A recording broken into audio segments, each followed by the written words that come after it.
Ladies and gentlemen, please welcome your CEO, Fiona Reynolds. Thanks, Geraldine. And I do want to acknowledge that it is an historic day and that there's lots of people in this room who've done an incredible amount of work to make sure that we've got to 12%, and thank God it's finally happened. So everyone in this room, of course, recognises the need to focus on the post-retirement space. We all know that we're living longer and that it presents an enormous challenge both to individuals but also to the country as a whole. Funds, of course, want to retain member balances, so there's an added incentive for them to look at the post-retirement space. And as super balances grow, retirees will need more product options, and we as an industry will probably need to continually be rethinking retirement policies. But at this stage, we also need to be realistic about the situation that many older Australians approaching retirement currently find themselves in. And AST has recently done some qualitative research in this area, and Michael O'Neill from National Seniors is with us too, and their organisation's done a lot of work on this space, and he'll be talking about some of his association's research. I think one of the key things we have to remember is that most Australians approaching retirement are not super rich. The average super balance, as I'm sure everyone knows the facts, at 65 for a male is 190,000, female 112,000. And as we all know, averages hide a lot and they don't tell the real story. So we know that 75% of people have less than these balances. So while of course it varies in different funds, the retirement balance for most people today is much more near the 70 to 80,000 mark. So let's think about that. 70,000, not much for a retirement. It's less than what people in this room earn in 1 year. In fact, for some people in this room, it's probably less than what they earn in a month. We also have to acknowledge that there's an expectation gap, and that expectation gap isn't going anywhere. In a recent consumer poll that we undertook, we asked people how much super they needed for a comfortable retirement, and then we asked them how much they thought they'd have in retirement. And 70% of people thought that they needed more than $400,000 for a comfortable retirement, but only about a quarter of them thought they'd actually have that. And it struck us that it really isn't fair that there continues to be this expectation gap, and that as an industry, and this includes having the right regulations, we have to do more to explain to people what the money in their superannuation account actually means as an income stream, and how it interacts with the age pension and what that will mean for you, and how much money you are going to actually have to live off each fortnight. Because we know that for many, many years to come, most people will rely on a combination of the age pension and a little bit of super. When we're talking about retirement, we also have to consider that many people are working longer. And indeed, the latest ABS stats point to a dramatic jump in workforce participation among older Australians, with a near doubling in the last 10 years of people aged between 60 and 64 who are still working. And perhaps the most startling of all for us in this research was that 1 in 4 Australians aged between 65 and 69 are still working. And the reasons that people are working longer are varied, and longevity is obviously a clear factor, as well as the eventual lifting of the official pension age. But aspirations, as well as fear and uncertainty, also play a part. And many people want more from their retirement, obviously, than what our age pension can provide. There's also been the effect of the GFC, with more people finding a need to go back to work. And it seems that, the days of the early retirement deal are gone. And while plenty of people are obviously able to continue to work, whether they want to or not. We also know that for some sectors, having to work longer and longer is more problematic. People in labour-intensive industries. And so we need to have different options and thoughts available for them when we're planning a post-retirement space. So just before we get into talking about some product designs with some of our other speakers, I wanted to just touch on a couple of case studies of real people that we talked to and interviewed and where they're at, just to set the scene, because I think that we need to make sure that when we talk about retirement, that we're realistic about the people that we're talking about, and that we also don't think that there's just a one-size-fits-all solution for everybody out there. So this was our first case study, and this is Francesca. And Francesca's 60, and she's worked since the age of 15 in fashion and retail. She's divorced, but she owns her own home, and she doesn't have any debts. She's also got a couple of investment properties, which is how she plans to fund her own retirement, through the rental that she receives from these properties. She had another investment property which she sold, and her accountant and her financial advisor suggested she put $90,000 from the sale into her super fund. I think she's quite comfortable with property. She's a bit dubious about super, and of course she happened to invest this money when the GFC hit, panicked, took her money out, took the hit, and has now put the money in the bank where it stayed. She's obviously, therefore, very sceptical about superannuation. She wished that she never went anywhere near superannuation. She says a lot of her friends are too, and so she's highly unlikely to ever want a product from a superannuation fund. Francesca currently works part-time as a cashier in a fruit shop, and she says that she's happy to keep working as long as she feels up to it. She says she can't stand the thought of being home 7 days a week because she's always worked and she likes to keep busy. Our next person was Peter, and Peter is 65 and he works part-time as an accountant and finance officer in a not-for-profit organisation. He's been in his job for 2 years. He really likes the work, although it's not particularly well paid, but he's not working full-time and he likes having the extra time off to pursue a few of his hobbies. Over his working life, he's been made redundant a few times, and so he's spent a little bit of time out of the workforce. As he's gotten older, he's found it much more difficult to find work, but he thinks that employers are really clever in the way that they hide age discrimination. He wanted to retire in 5 years, but he thinks it'll be more like 10 if he wants to achieve a comfortable standard of living in retirement.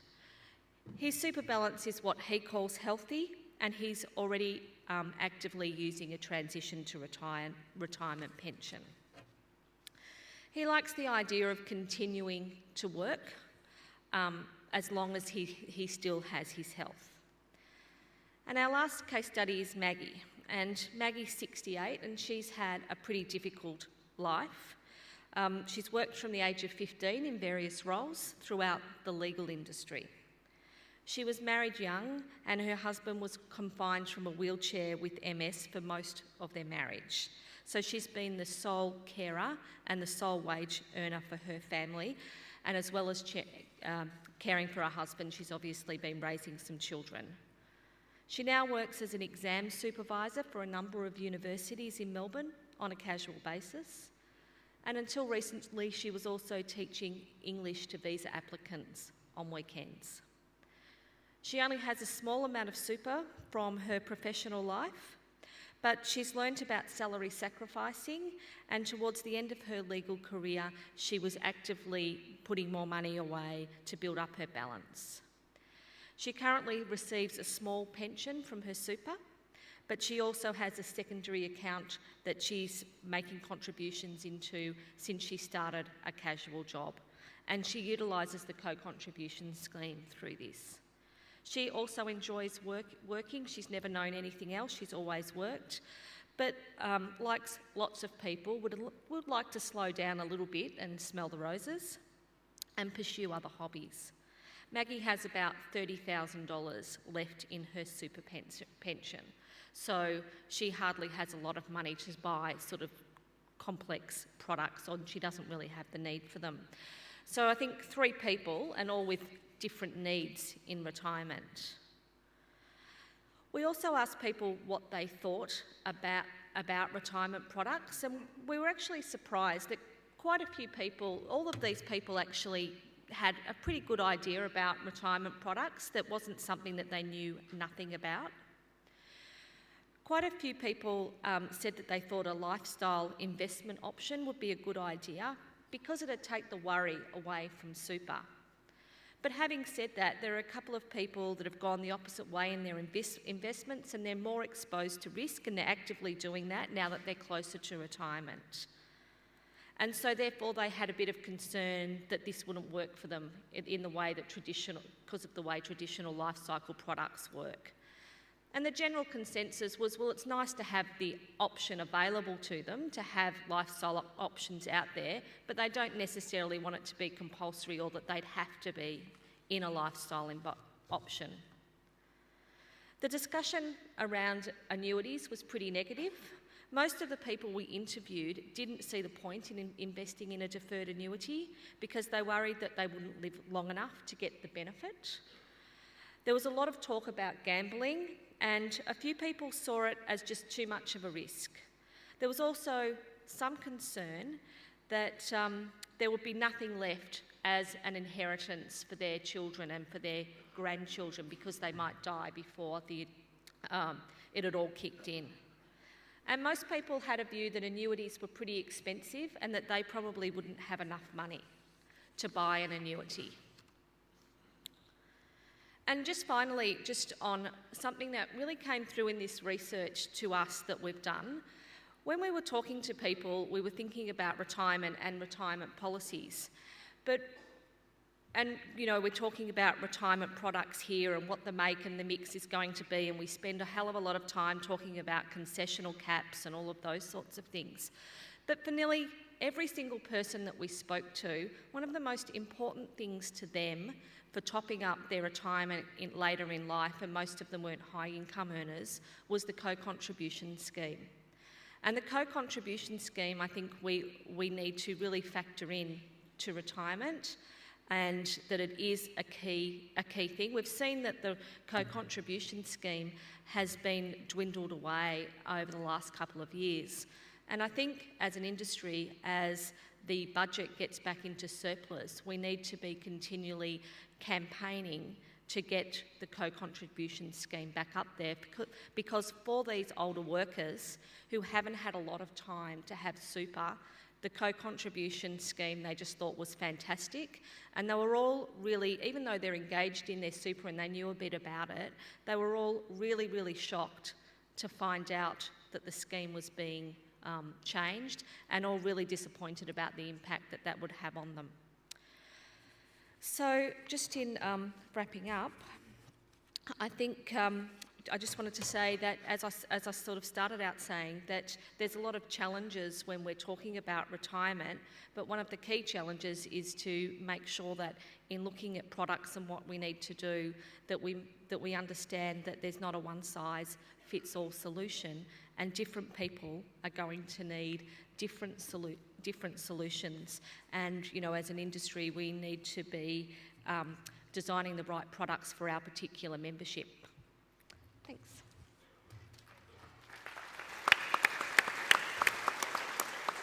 Thank you, Fiona. Now, Professor Michael Drew is going to present to us now. Professor Drew is Professor of Finance at the Griffith Business School at Griffith University. His research has centred on developing new approaches to the design of the default option in super funds, as well as devising strategies for life cycle and target date funds. He's widely published, and he has to his credit that 3 years ago he was the only academic invited to appear before a joint hearing of the US Department of Labor and the Securities Exchange Commission in Washington, where he presented testimony relating to his research on these target date funds, and which was extensively cited by the recent Cooper Review. So, ladies and gentlemen, please welcome Professor Michael Drew. Colleagues, good morning. Thank you very much again to the AIST for the invitation. The brief I've been given today is to talk to you about risk, about how we might frame risk in the conversation about the pre- and post-retirement phase. As Fiona said, there's lots and lots of these baby boomers, and some recent research by the UN, as you know, suggests that we'll have something like more than 2 billion folks over the age of 60 by 2050. And it seems from the survey research that Fiona presented, they're going to need some income. And our friends at BlackRock have recently reported on the fact that real yields in places like the United States and the United Kingdom are now negative. So this is a massive challenge for how we think about the design of retirement income products. But we have a shining light. Can you shake the hand of the person next to you this morning? If you don't know the person next to you, please introduce yourself. Congratulations. It's not just the 12% thing. Come on, this is interaction. Come on. So it's not just the 12% thing that happened. You live in the country, congratulations, you live in the country that has been the best performing share market over the last 112 years, anywhere on the planet. So this new 12% SG framework is being invested in an equities market that's performed better than any other share market per annum over the last 112 years. You put $100 in 1900, it's worth about $2,500 today. As you can see from the data, this is good for inflation hedging, real returns strong. This has been a fantastic result for this country. So this is quite simple. We know there's no free lunches in markets, and as I found out from my very good colleague Daphne van der Oord last night, there's no free BDM dinners either. So there are some risks and returns in this thing, and you can see that for this 7.2% real rate of return, we have to bear some price of risk, some standard deviation. And the standard deviation per annum over the last 112 years in Australia has been about 18.2%. But we know that as an industry that if you want a little bit more reward, you have to bear a little bit more risk. So we're going to draw some conclusions. 4 out of 5 members are in the default, the trustee selection. 9 out of 10 default options are 70-30 in nature, about 70% in growth, 30% in defensive. And this is logical, right? Because over the long run, investors are rewarded for holding more risk. We have an equity risk premium, stocks outperform bonds, and equity is the best asset class to mitigate risk. Wow, okay, well that was easy. Maybe we should just wrap up now. I mean, I think this is simple. We can end the plenary now. Geraldine, congratulations, some really great work today. I'm sorry to Fiona and Nick and Michael, but this is done, right? Equity risk premium, put in a 70. Okay, this doesn't seem to be, you don't seem to be buying this. So I'm going to use a small Jedi mind trick this morning to see if this works. Sir Alec Guinness, played by Geraldine Doogue, everyone. Just a small round of applause for Geraldine. Halt. Let me see these returns over short horizons. You don't need to see shorter horizon returns. We don't need to see shorter horizon returns. These aren't the returns you're looking for. No, these aren't the returns we're looking for. Move along. Geraldine, if this whole ABC auntie thing doesn't work out, Lucasfilms may be calling you in the near future. Thank you very much, I appreciate that. Small note to self. Sometimes the old Jedi mind trick doesn't work. You know and I know that the first of the baby boomer cohort turned 65 last year. And in the last 10 years of their critical accumulation phase, they've worn a dot-com bubble, subprime lending, GFC, and now for their trouble, the sovereign debt crisis in the neck. We have a flock of black swans. I don't know if that's the correct term, but this group have had black swans aplenty in the last decade. So I have to be honest with you and say that this theory is pretty good, but it sort of kind of, works over the very, very, very long term. If I wasn't at a AIST conference, I'd say over the VVF, V long term, but that would be crude and I wouldn't do that at a conference like this. Equity risk premium over the last, say, 10 years, from 2002 to 2011, bonds have outperformed stocks in Australia. But hang on, Mike, we'll take that back 25 years to 1987. Remember 87? Transvision Vamp, Wendy James. Sorry, I got lost. The equity risk premium is still negative. Bonds outperform stocks by the tune of 170 basis points. If you've read this week's edition of The Economist, the exact same theme pervades. Over the last decade, the equity risk premium has been negative in the US. So we're constantly walking the tightrope of taking a prudent amount of investment risk at a different stage of our lives, too little risk and you know we fall short of this promise of endless summers, those ads on TV, the candlelit dinners and the long walks along the beach. Too much risk, and we know as in the interviews that were held as we opened this morning about the GFC affecting members to the point that they don't actually recover. So here's a few quick lessons to wrap up today, some risks to think about. Members aren't always long-term investors. The Chicago economists have got the wool pulled over the finance community's eyes. Time is not continuous. Folks have liabilities.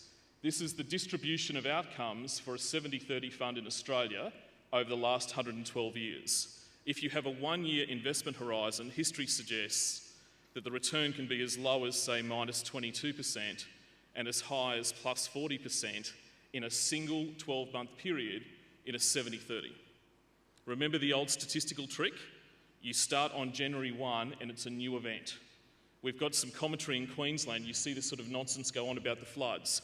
We've had our 100-year flood. That's good because we wait another 99 years until the next big flood comes along. All right? Have a listen to the media commentary. Some of you have seen this before when history isn't kind, when time frames are finite. So there's a 1 in 6 chance that the member will get a negative return in a 70-30 in the final year of their accumulation phase. This is the ooh-ah section of the presentation. This is the most exciting slide I've got. This is a 3D version of the actual member accumulation journey. I gave a presentation a couple of months ago to a group of Commonwealth public servants, and I asked the question, how many of you are in DB funds? They all went, I'm in a DB fund. And I said, please keep your hand up if you know the multiple that you're going to get at retirement. And guess how many of them kept their hands up? All of them kept their hands up. And I said, you're one of the 10 Australians who aren't living this, who aren't living the fact that there's this stochastic pattern of returns that as a defined contribution member, you actually bear. And this is part of the framing of the debate. Sequencing risk matters. If you have a 25% fall in markets in the last 5 years of your working life, this is the equivalent of about 1.5 times your lifetime contributions to superannuation. These kind of declines in markets reduce the annuity equivalent value by a full 1/3. Sequencing risk matters, that's number one. So each year at CMSF, I was at the Gold Coast with you last year and I told you the embarrassing story of how my wife and I destroyed 3 cars in 4 days. Here's my mea culpa moment of this year's presentation. Mike's embarrassing cricket story. I played a lot of junior cricket. I was a very good junior cricketer. I had a bit of David Boone about me, believe it or not. Hang on. The 4-foot man with the 3-foot flares. Yeah, you know what I'm talking about. Okay. At awards night, I won all the awards. Players' player, highest batting average. Our team performance of the year was that we didn't win a game, and my batting average was 23. Sometimes how we frame problems absolutely matters. So I'm going to set this up for Nick and be a good co-speaker and set this up for Nick. Clearly he's going to give you all the answers. To use the horse racing parlance, I think this debate has been hijacked. That we've focused on fees, and to use the horse racing parlance, daylight has been second, and I think we need to think about this sort of stuff. What is the objective? How do we frame the problem? What about the portfolio size effect? What are we doing when the largest amount of money is at risk? I'm on the public record, as you know, as saying deterministic anything is dangerous. Anyone who tells you in 30 years' time, plus or minus 1% where your asset allocation is going to be, with respect, is in the finance speak, cocoa bananas. Right? Crazy stuff. Members have finite time horizons. Why do we not ask the question, what was the return for our fund for our 58-year-olds last year? How do we manage sequencing risk? I was asked the other day, Mike, you've had about 4 or 5 years in industry, what did you learn? I learned that sequencing risk is the number one issue when it comes to DC funds. If you don't manage the sequencing risk, you can't manage the longevity, inflation, and a whole range of other risks. I haven't seen a product anywhere on the planet that you bolt on at retirement date that takes away all the bad things. Sequencing risk management starts about 15 years from when you retire. And then we have the non-linear stuff like tail risk and black swan management. Colleagues, thank you very much. I look forward to your questions.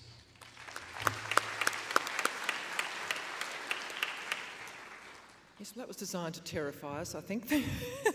We'll ask you plenty of questions. Thank you. And I won't give up my day job. Now, Nick Khalil is going to present to us now, who, of course, was starring in the Super's Got Talent last night. What a game sort of bravery he displays. Anyway, in his day job, he's head of post-retirement solutions at Towers Watson and is a senior member of the firm's Australian benefits practice. He has more than 24 years consulting experience and he's responsible for managing key relationships and developing strategic solutions for several major clients. He particularly specialises in the area of post-retirement. So, Nick, welcome again. Thanks, Geraldine. Good morning, and in keeping with the theme of this session, I feel just a little bit older than I did yesterday after that performance last night.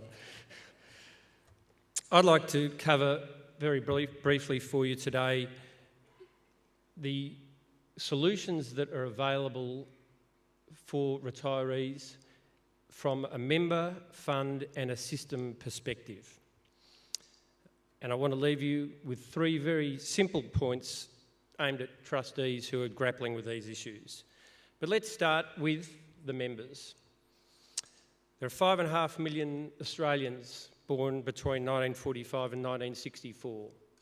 The oldest of these are just starting to reach the ultimate pension age of 67. How are their lives going to change over the next 20 years? Well, in many ways, I'd suggest. They'll be, in many cases, scaling down work and looking for part-time or voluntary work to fill that gap. They'll be taking that long-awaited holiday overseas or interstate. They'll be reconnecting with hobbies that they discarded long ago, or perhaps trying to find new ones. And most importantly, and to borrow from the words of retiring politicians and sacked football coaches, they'll be aiming to spend more time with their families. In short, they'll be aiming to have fun. Now, what about their money? The retirement system contains, for people in this age bracket, $500 billion in funds like yours, in large funds. Add to that another $300 billion in small funds for this age group as well. So that's $800 billion, a sizable chunk out of the whole system that these members own and control. That money, I would suggest to you, will not be having fun. Why won't it be having fun? Because those retiring members will be asking that money to do completely unreasonable things. In the roll-up phase, the goal for that money was fairly simple. Earn as great a return as possible within some bounds on acceptable risk. I'd suggest to you that once you enter the decumulation or drawdown phase, the rules change completely, and those retirees will have quite different expectations. So let's have a look at what they might regard as the ideal post-retirement solution. Many of them would be looking for an income stream from their retirement savings fully indexed to cope with any changes in the cost of living throughout their retirement. But of course, in saying that, they'd like it to be completely flexible to match their lifestyles. We are talking about the baby boomers here. They'll want full access to their account balance, and they'll want market growth from good returns, but they're not so keen on the bad returns, so they want some protection from downturns in the market. They'll want lifetime protection, and of course, they'll want all of that in a product which is simple enough to be understood without the need of a financial planner, which can be summarised in less than 100 words so it fits neatly into a short form PDS and costs no more than 50 basis points because, well, why would you need to pay more than that for a product which is just so simple? The reality, as many of you will be aware of if you've looked at this issue, is that like the iced water in the desert, this product would be nice if it existed, but unfortunately it does not. So, when we start thinking about solutions, first challenge is to put off the idea that there's a silver bullet out there which we're just waiting to be invented. It doesn't exist, and I would suggest to you it will not exist. We should be thinking in terms of features rather than products. What is it that your members want, and what priority do you give to the various competing demands that exist within any product?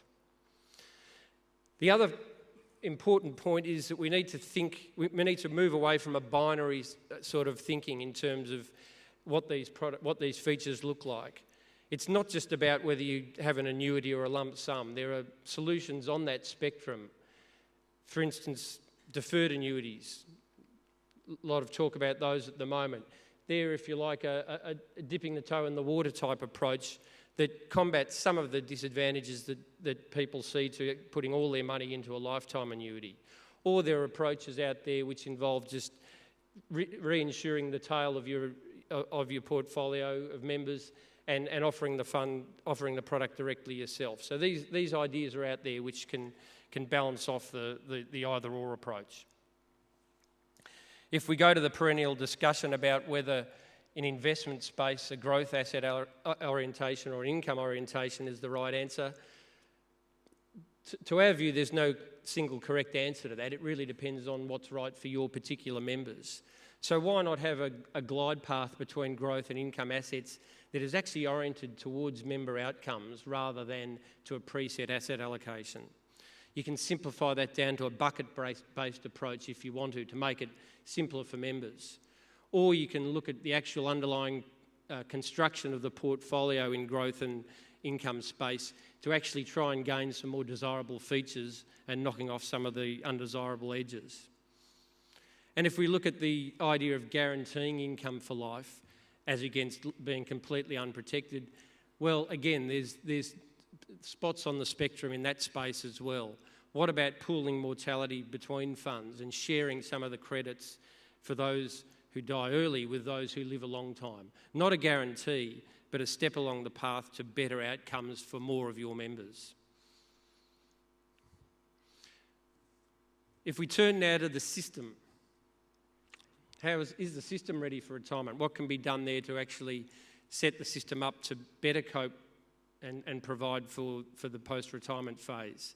I think as soon as we start talking about the system, we need to first recognise that the age pension is a key part of retirement for most members and will continue to be in the future. We know from the intergenerational report, 80% of retiring Australians receive at least part-age pension, and interestingly, that number will stay approximately the same all the way out to 2050, despite the maturing of the super system. So the age pension is valuable, it's key, it's part of the system that really matters for most members coming out. But in a sense, it's also a weakness of the system. The small balances, as Fiona mentioned, that most members have actually disguise the fact that the system is not equipped for when super money represents a bigger part of retirement incomes. At the moment, members emerging with $5,000 or $10,000, no one expects that money to last a lifetime. As the system matures, the expectations on the system to actually do something more than what's happening now will rise. At the moment, I don't believe the system is set up to equip with those expectations. At the moment, we've got investment-only solutions, which are fine in many cases, and they're certainly simple and they're the low-hanging fruit, if you like, but we don't have anything grafted onto that to actually pick up the tail, if you like, to say what happens when that money runs out.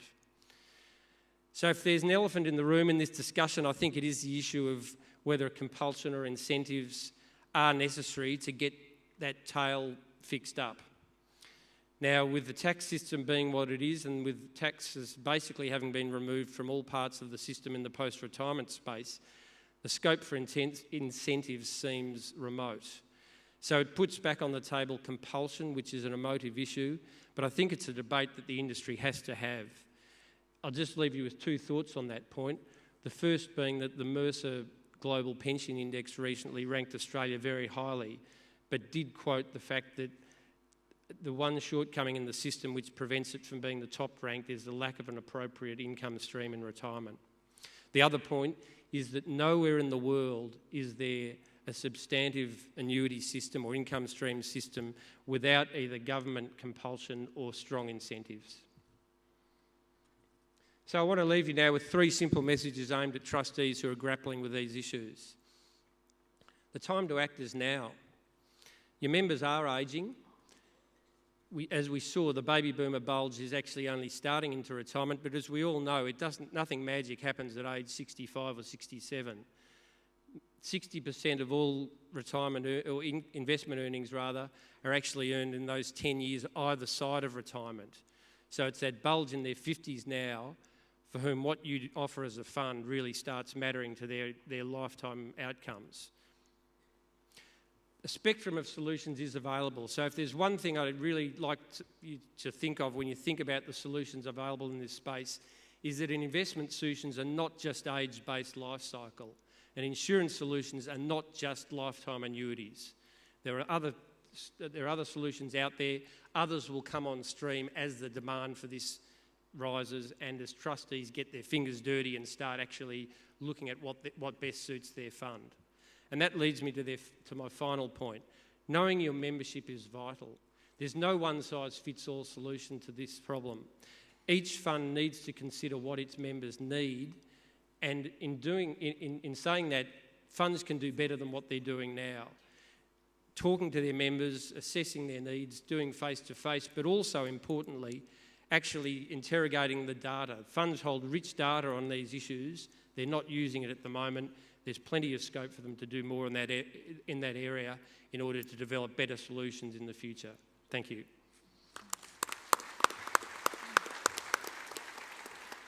Very interesting statistics indeed there. Thank you, Nick.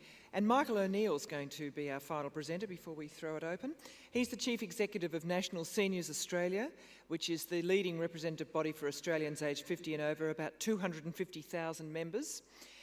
He joined in 2006 and is responsible to the board for all of NSA's membership, representative and commercial operations, and having come from the agricultural and mining sectors. So it'll be interesting to hear how Michael O'Neill sees this particular dilemma. Thank you, Michael.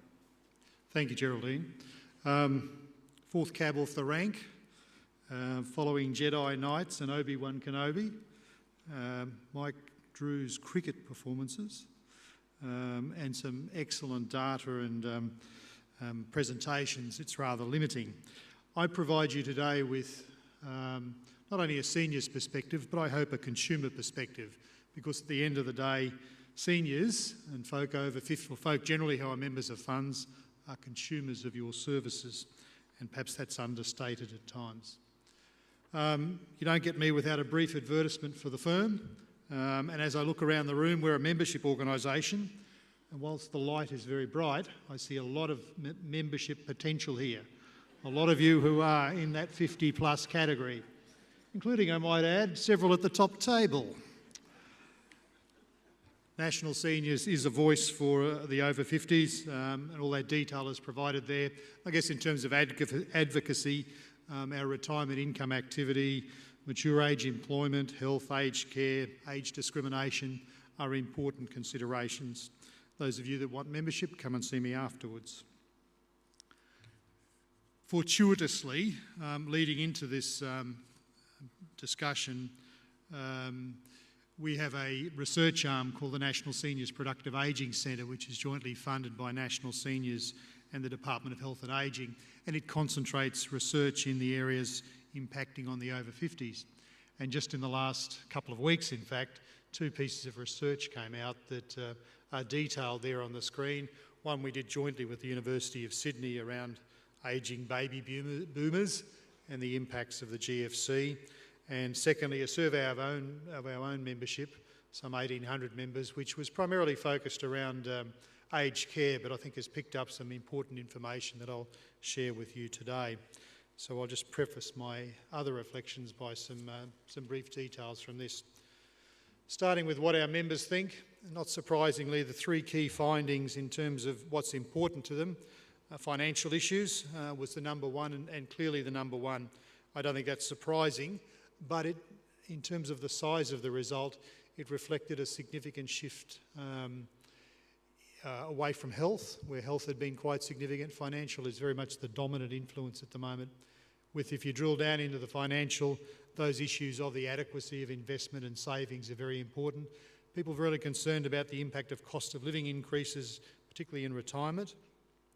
The longevity question came up very, very quickly. Will the money I've got, how long will it last? And of course, wanting a reasonable standard of living. I think they're the issues that were reflected somewhat in Fiona's case studies as well. The other two important things, certainly affordable aged care, and not surprising given it was in the context of aged care, but I think people also more alert now to the importance of the kind of aged care that they may be able to afford in the future. And finally, and a little bit in conflict with some of the earlier comments, the issue of leaving a legacy is of lesser concern these days than it had previously been. Just extending slightly into the key findings in terms of planning for the later years, so this is probably the 70 plus group. We don't learn to plan, but perhaps this is an issue across the board. We don't plan well with our financials, and we don't plan well when we're looking at our later years either. In terms of the very later years, more than 50% of folk haven't thought about it and in fact don't want to think about it. For those who've done some planning, key issue is, not surprisingly, the suitability of the home to age in. And of course that reflects the preference of people to age in their own home and putting money aside for aged care. The other bit of work, the GFC, its impact, again, nothing surprising there. The big impact on already retired folk, many folk rethinking retirement date for those who are still in the workforce. Just one comment there, Fiona reflected on this briefly. I actually think there's a significant trend of folk wanting to stay in the workforce because they like to work and they get much more satisfaction out of that. So whilst the significant proportion driven to stay in because of the financial issues, we shouldn't underestimate what I think is a change in people's ageing and the nature of their ageing and what they expect as they do age. So remaining in the workforce should not be understated. The most vulnerable, knocked as part of the GFC, not surprising either. So into the core of the issue, in terms of risks, and none of this will surprise you, the adequacy of people's contributions for whatever reason is really fundamental, and clearly the 12% that was announced or legislated last night is important and certainly an issue that from a seniors perspective we have supported as well. I think the return on contribution is a risk area, and that goes to the fund's performance, to costs, and of course to the marketplace generally. Managing for longevity, and it's been reflected on I think a little bit here, reinforced by the survey work that we had undertaken, really is important. The drawdown phase, I'll have a bit more to say about that shortly, but managing that drawdown phase is critical, and I think that's a real risk area that we've seen to date, impacted by lesser levels of financial literacy generally across the community. So people getting money for the first time in a lump sum and their whole life savings in their hands. What am I going to do with it? This is the first time I've had $50,000 or $60,000 or $70,000. What am I going to do with it? And of course with that comes, I think, the risk in trying to stretch inadequate funds to the maximum. And that's about the people who unfortunately punt on things like Storm Financial, FinCorp and Westpoint and so forth. The vulnerable who want to see their money stretched as far as they can are quite susceptible in that space. The other, I think, notable issue is that the financial issues overwhelm other retirement considerations. Retirement's not just about financial. There are a whole lot of other issues that people need to be focusing on, but the impact has been, I think the risk is that financial certainly overwhelms those. In terms of shortcomings, the vulnerable, as has been touched on previously, I think is really important. I think there's a really continuing inadequate emphasis on the drawdown phase. I know it's been reflected on here today, but as recently as the end of last year when all the preparations were being done for the Stronger Super exercise, and all kinds of recommendations coming out of the work of the Costello Group. Drawdown does not attract the level of attention that other parts of the system do. And until policymakers get their head around that, we're going to continue to struggle as consumers in what happens with the drawdown phase. I think innovation in response to longevity is certainly required, and I think some reflections on that have been useful. I think it's notable that consumer or member power is very limited. I think that's a shortcoming. If I give you one example of that, I think the debate that's taking place in Parliament today and tomorrow around the FOFA reforms is a really good example of the absence of consumer power in the retirement income space, particularly as it's affected by FOFA. So this nonsense of people having to opt in every 2 years, that's what's proposed by the government, and the sheer opposition to that just seems just a nonsense. You're a consumer of services. You should be able to choose not to continue with a service if you're unhappy with it. That's the same as you do when you go and get your car serviced or whatever else. The absence of that consideration within the debate seems to me to reflect the poor situation that consumer and consumer powers are in the retirement income area generally. I think the absence of certainty is certainly a concern. I noticed Fiona in the press yesterday was reported about the super industry had now become quite used to dealing with the ever-changing nature of the goalposts. That's good because we rely on that, but I'd have to say I think the consumer is well and truly put off by the degree of uncertainty that's consistently generated and is most unhelpful.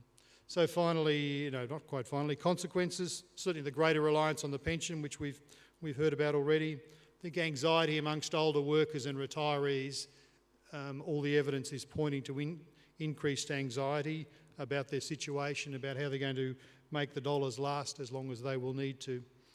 I think, unfortunately, as I said, it leads to speculative, high-risk responses. So people investing in things that are not sustainable, that they don't properly consider the risk and reward test before investments. They feel the need to work longer or to return to work. And I was pleased Fiona reflected on the age discrimination issue, which I think had come up in perhaps the case studies that you had. Age discrimination remains perhaps the biggest impediment to folk in their mid-50s returning to the workplace. And the simple statistic there is if you become unemployed in your mid-50s, you'll be out of work for 63 weeks on average. And that compares to a person in their 20s who'll be out of work for about 22 weeks. And the number one reason, as I said, is that age discrimination issue. Certainly it impacts on planning and preparation for later years. So all the anxiety over retirement and retirement income, in our view, and the research is starting to show this, limits people's interest in planning their very later years, their 70 and 75 and 80 years. And finally, in this space, I think the accountability to consumers and the member generally is limited in some cases. In summary, superannuation has been an important asset. It does provide a foundation for retirement income for a great many folk. The most vulnerable remain very exposed. I think the longevity and literacy challenges are there for all, not just for the vulnerable, but for all retirees. Understanding longevity and ensuring that literacy, financial literacy and financial decision making is well made is a continuing challenge. I do think, as I said before, that the drawdown phase requires much more urgent attention by policymakers than it has had to date. And finally, in terms of your roles, I think leadership does give significant power, but it also obligations to members and consumers. And I suppose the question is for you about how well that's executed. Thank you.